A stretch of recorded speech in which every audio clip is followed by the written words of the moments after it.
আর গোস্বামী তুলসীদাস প্রণাম করে বললেন, কলিযুগ তুমি ধন্য, কলিযুগ তুমি ধন্য, কলিযুগ তুমি ধন্য, ধন্য কলিযুগ তেরি তামাশা।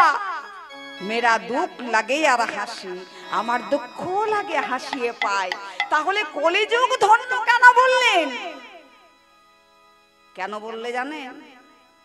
সত্যে ধ্যান তপস্যা চ ত্রেতায়াং জ্ঞান মূর্ছতে দাপরে যজ্ঞ মেরা বাহুরামি মেকম কালো।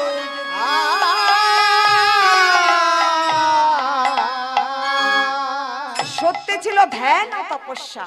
জীব কঠোর সাধনায় ব্রতী হতে পারলে তবেই কৃষ্ণের কৃপা লাভ করত।